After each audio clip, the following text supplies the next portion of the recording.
Bonjour, je suis heureux de vous retrouver aujourd'hui pour Pasteur, j'ai une question. Dans Pasteur, j'ai une question pour répondre à la question de Jocelyne qui nous écrit du Rwanda.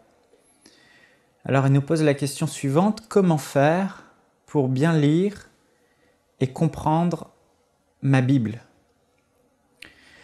Alors, la première chose, Jocelyne, que j'aimerais vous dire pour bien comprendre la Bible, c'est inévitable, indispensable, fondamental d'avoir les bases de la connaissance de la parole de Dieu, les bases de la vie chrétienne. Ce que j'entends par les bases, c'est les doctrines de base, mais avant tout une connaissance générale de la Bible, globale, de la Genèse à l'Apocalypse, une vue d'ensemble de l'histoire de Dieu, une vue d'ensemble chronologique de ce que Dieu a fait, une vue du plan du salut en Jésus-Christ, une vue de la création à Adam et Ève, puis de ce qui s'est passé avec son peuple, de l'Égypte, de l'Exode, après les grandes lignes, l'arrivée du Seigneur Jésus, la mort du Seigneur Jésus à la croix, sa résurrection d'entre les morts, les disciples, la création de l'Église, le retour de Jésus. Et c'est vraiment important d'avoir ces bases parce que si vous n'avez pas cette vue globale en fait de la parole de Dieu, cette connaissance générale du plan de Dieu, en réalité vous allez tomber sur des passages, vous allez commencer à les lire et vous n'allez pas vraiment comprendre en fait ce que vous lisez parce qu'il vous manquera de la connaissance sur cette vue globale, cette vue d'ensemble. Il faut aussi comprendre dans ces bases ce qu'est la Trinité, le Père, le Fils et le Saint-Esprit, sinon vous allez lire des passages et que vous n'allez pas du tout comprendre c'est qui Jésus, c'est qui le Père, c'est qui cela. Bon, après, on part du principe que vous êtes chrétienne née de nouveau, mais parfois il y a des chrétiens nés de nouveau qui ne comprennent même pas la Trinité. Ils ont juste cru au Seigneur Jésus, accepté le Seigneur Jésus comme leur sauveur personnel, mais ils ne savent pas qui est le Saint-Esprit, alors quand on parle du Saint-Esprit dans la Bible, ils ne comprennent pas. C'est important de comprendre la Trinité, c'est important de comprendre l'œuvre de la croix, le salut par la grâce et non par les œuvres, la nouvelle naissance. Qu'est-ce qui s'est passé lorsque vous avez reçu Jésus comme votre sauveur personnel, que le Saint-Esprit habite en vous? Donc c'est des choses de base de la vie chrétienne. C'est aussi important de comprendre dans ces choses de base l'ancienne alliance, ça c'est très important, et la nouvelle alliance. Savoir que au moment où Jésus est ressuscité d'entre les morts, à partir du moment où Jésus est ressuscité d'entre les morts, on commence une nouvelle alliance avec Dieu, c'est-à-dire que Dieu a contracté une sorte de contrat avec l'homme où il fonctionne différemment avec l'homme, où les promesses que Dieu a pour l'homme sont différentes de avant la croix, avant la résurrection de Jésus. Et la manière dont Dieu fonctionnait avec l'homme avant la résurrection de Jésus d'entre les morts et la manière dont il fonctionne avec les hommes après la résurrection de Jésus d'entre les morts, pour ceux qui sont en Christ, elle est vraiment différente. Et c'est important de comprendre cela. Et si vous n'avez pas ces bases de la vie chrétienne, ces bases de la connaissance globale de Dieu, de tout ce qu'on a cité avant, il vous sera difficile de comprendre les passages de la Bible. Donc ceux qui nous écoutent et qui ont du mal à lire et à comprendre la Bible, posez-vous cette question: est-ce que vous connaissez, vous maîtrisez ces choses de base? Parce que si vous ne les connaissez pas, vous allez lire des passages et il y aura comme des trous, des incompréhensions qui en fait seront simplement expliquées par une connaissance de base de la Bible. Et je veux vous encourager, si dans votre église il y a une formation biblique, un institut biblique, où vous pouvez vous inscrire dans un institut biblique par correspondance pour avoir ces bases, faites-le, c'est vraiment important, juste pour vraiment mieux comprendre Dieu, mieux comprendre la Bible, mieux comprendre ce que Dieu a fait, l'histoire entre Dieu et l'homme, et ça va vous aider à comprendre la Bible. Je prends un exemple. Un jour, j'étais à l'île de la Réunion, et il y avait un oncle, un repas de famille un soir, et puis mon oncle m'a dit: moi, je lis ma Bible. Je lui ai dit: ah bon? Et puis il m'a dit: oui, oui, je lis ma Bible. Et j'étais surpris parce que je n'étais pas sûr. Je savais qu'il était catholique, mais je ne pensais pas qu'il lisait sa Bible. Il dit: mais moi, je n'aime pas le Dieu de l'Ancien Testament. Moi, le vrai Dieu, c'est le Dieu du Nouveau Testament. Et ça m'a attristé, ça m'a fait sourire au début. Après, je me suis dit: mais quand même, et j'ai essayé d'expliquer à mon oncle: mais tu sais, c'est le même Dieu. Tu dis que tu n'aimes pas le Dieu de l'Ancien Testament, mais c'est le même. Sauf que dans l'Ancien Testament, il fonctionnait différemment parce que les péchés de l'homme n'étaient pas pardonnés. Et dans le Nouveau Testament, on voit ce Dieu qui, enfin, parce que les péchés sont pardonnés, ce Dieu saint peut enfin laisser libre cours à son amour pour les hommes. Et je lui disais, avant, dans l'Ancien Testament, il ne pouvait pas à cause du péché, parce qu'il est saint. Il voulait, mais il ne pouvait pas. Alors il donnait des miettes, il donnait des gouttes de ce qu'il pouvait donner, mais une fois que Jésus est mort à la croix, qu'il est ressuscité, il a pardonné les péchés des hommes, et tous ceux qui sont en Jésus-Christ, Dieu donne avec abondance, Dieu aime, et puis là, pour lui, c'était deux dieux différents. Mais quand on ne réalise pas, on n'a pas cette connaissance de base de l'Ancienne Alliance et de la Nouvelle Alliance, c'est très difficile. Donc cette connaissance de base, Jocelyne, elle est vraiment importante.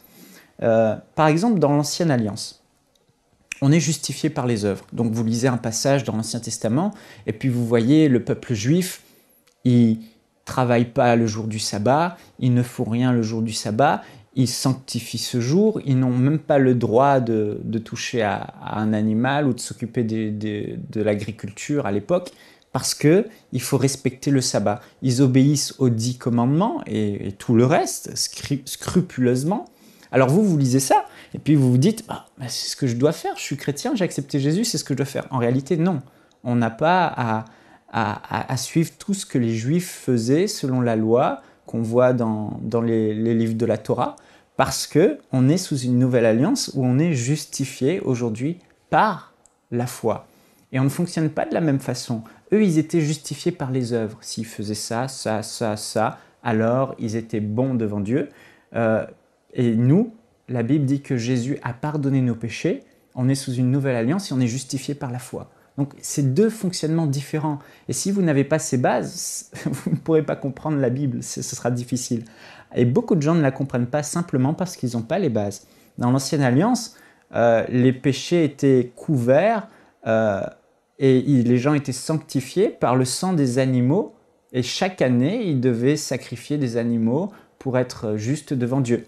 Et puis, dans la Nouvelle Alliance, on n'a plus à le faire parce que Jésus a été l'agneau pascal, l'agneau qui a été immolé pour nous. Jésus qui est venu, le Fils de Dieu, qui a été cloué sur cette croix, son sang a coulé une fois pour toutes. Ça a été le sacrifice, le sang versé parfait, une fois pour toutes. Et aujourd'hui, on n'a plus besoin de sacrifier des animaux.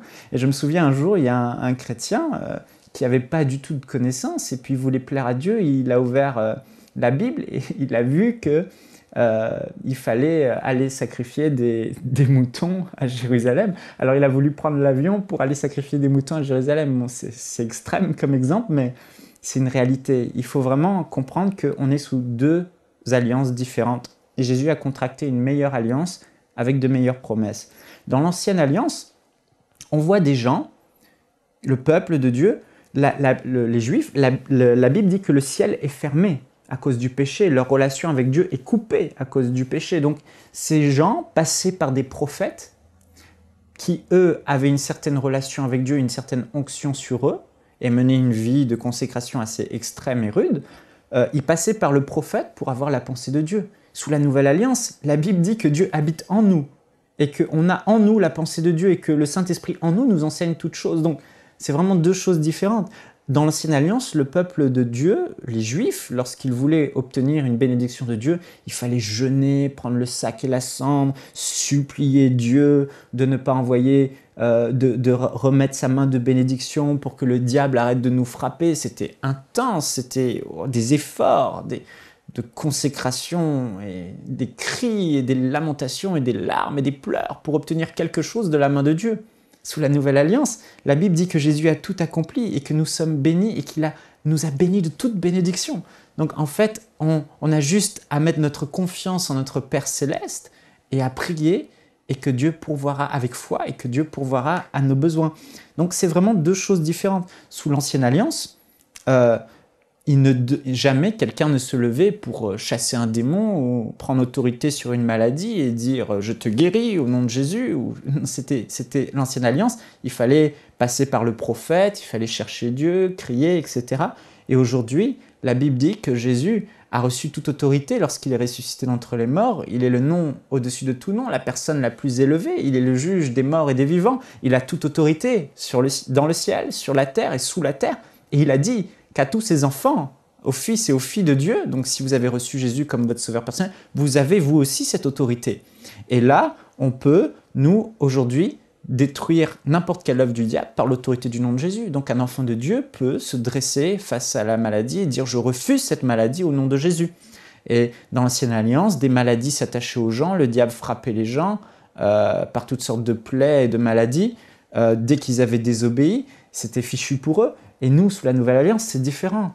Jésus nous a rachetés du péché et Dieu ne nous frappe plus. Dieu ne permet pas que le diable nous frappe. Jésus a été frappé à notre place. Il n'y a plus de condamnation pour ceux qui sont en Jésus-Christ. Dans l'Ancienne Alliance, ils commandaient au feu du ciel de consumer leurs ennemis. Même le roi David, qui avait l'inspiration de Dieu, qui vivait des choses dans la présence de Dieu, il était sous une ancienne alliance et lui, il ordonnait à ce que ses ennemis soient terrassés.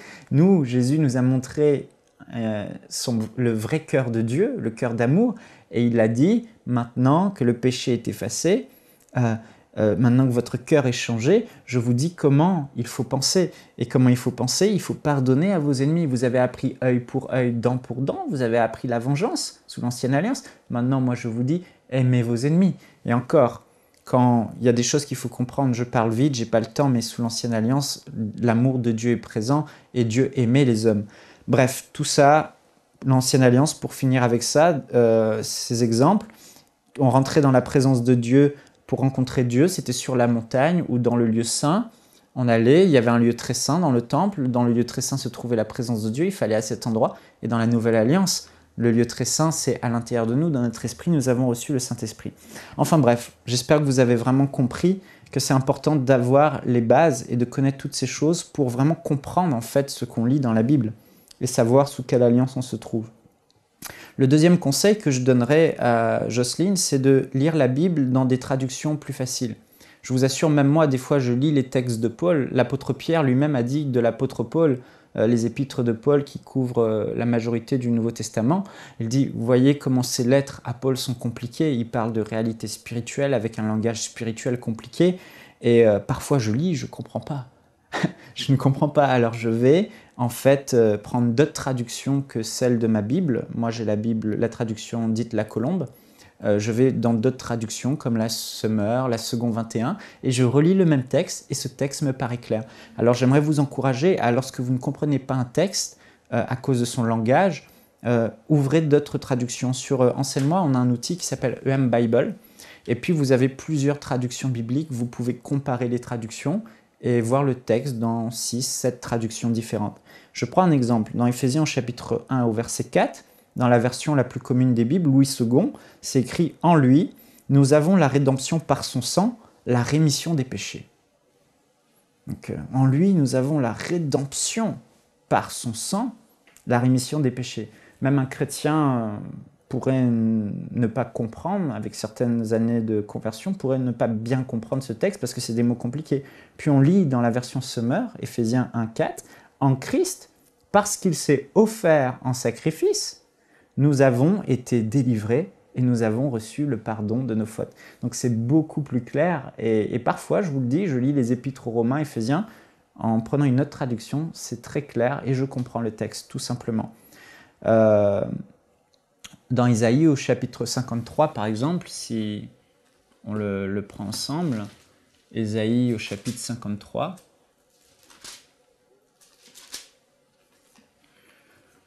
là dans ma Bible, c'est écrit « Certes, ce sont nos souffrances qu'il a portées, c'est de nos douleurs qu'il s'est chargé. » Donc ici, la langue hébreu et grec pour le Nouveau Testament, c'est une langue qui est complexe, une langue qui est riche. Parfois, certains mots peuvent être traduits de plusieurs manières. Et ici, on voit une des traductions possibles. Certes, ce sont nos souffrances, ça parle de Jésus à la croix qu'il a porté, c'est de nos douleurs qu'il s'est chargé. Et une bonne traduction du docteur Isaac Lizer pourrait être une vraie traduction, et pourtant, meilleure traduction, et pourtant, ce sont nos maladies dont il s'est chargé, pas nos douleurs, nos maladies et nos souffrances qu'il portait. Donc ici, on voit qu'ils ont mis douleur, et dans la plupart des traductions, c'est douleur, mais une bonne traduction, meilleure traduction serait maladie.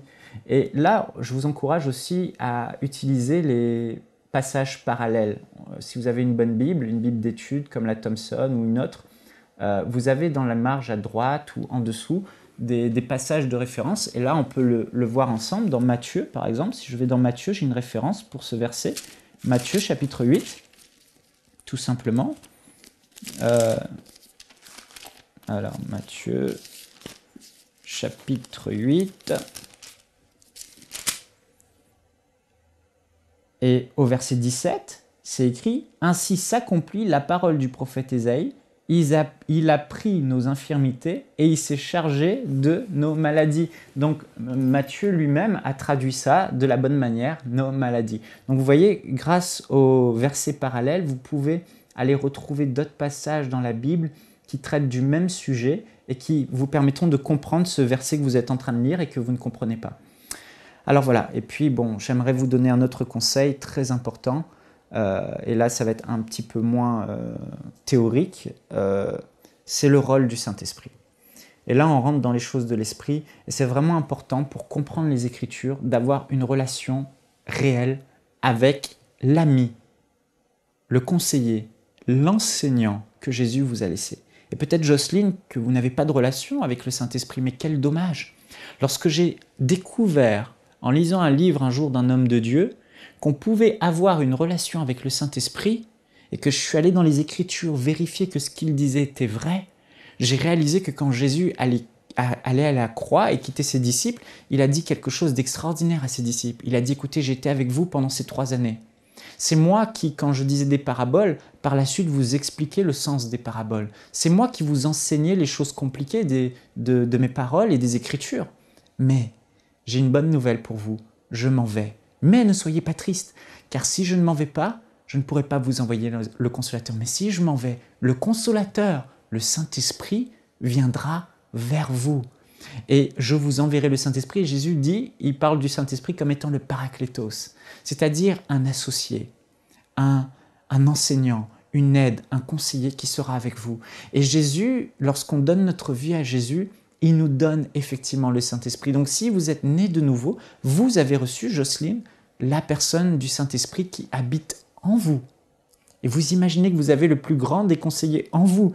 Jésus a dit dans Jean au chapitre 14, verset 26, « Mais le Consolateur, l'Esprit Saint, que le Père enverra en mon nom, vous enseignera toutes choses et vous rappellera tout ce que je vous ai dit. » Alléluia. Jésus a dit, il est avantageux que je m'en aille. Donc, la condition que vous aurez avec le Saint-Esprit sera meilleure, au moins aussi meilleure que celle que vous aviez quand j'étais avec vous.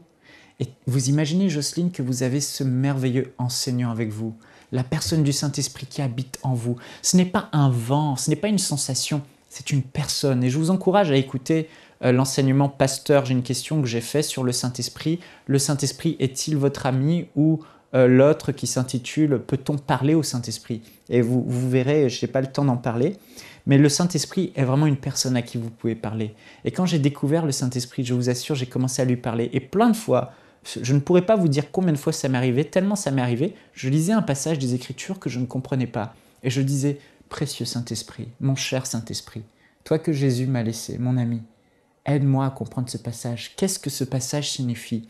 Et à peine je finis de poser ma question, tout de suite, dans ma conscience, résonne une voix, une parole, une pensée qui vient immédiatement, qui m'explique ce que j'avais essayé de comprendre depuis plusieurs heures auparavant et que je ne comprenais pas. Le Saint-Esprit est vraiment vivant. Il habite en vous, Jocelyne, et il peut répondre à toutes vos questions. Il est là pour ça. Alléluia.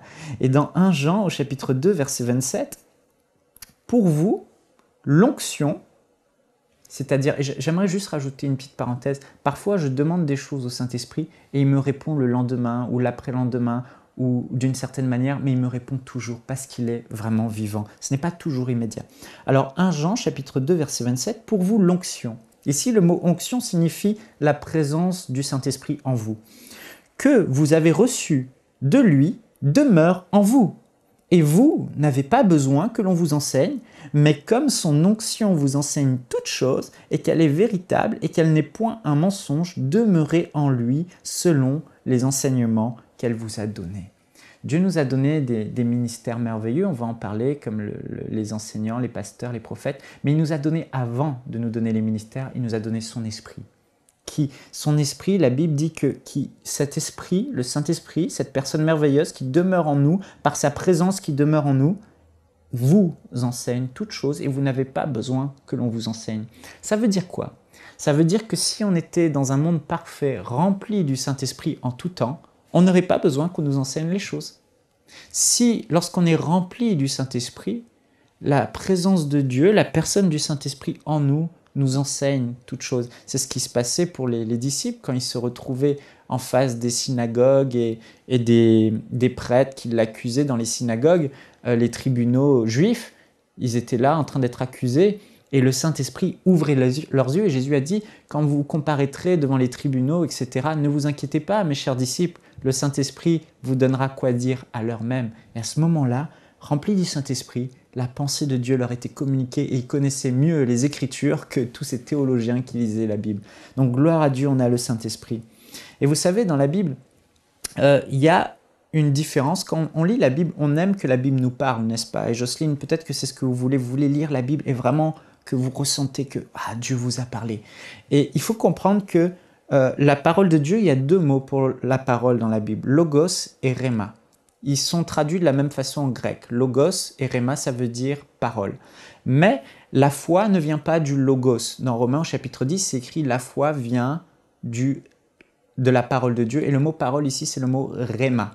Et la différence entre le logos et le rhéma, c'est quoi? Le logos, c'est la parole écrite, c'est la Bible. Par exemple, Jésus a dit aux disciples, allez par tout le monde et faites des nations des disciples. Il a dit ça à ses disciples. Mais vous lisez cette parole. Et à ce moment-là, vous lisez le logos, ça ne vous parle pas. Vous dites, il a dit ça aux disciples. Mais le rhéma, c'est quand Dieu prend cette parole dans la Bible qui est adressée à d'autres et vous la communique à vous. Et c'est ça qui est merveilleux avec la Bible, c'est qu'elle est vivante. Et tout à coup, vous lisez ce passage et le Saint-Esprit te dit, toi aussi, va et guéris les malades, je t'ai donné tout pouvoir, toute autorité.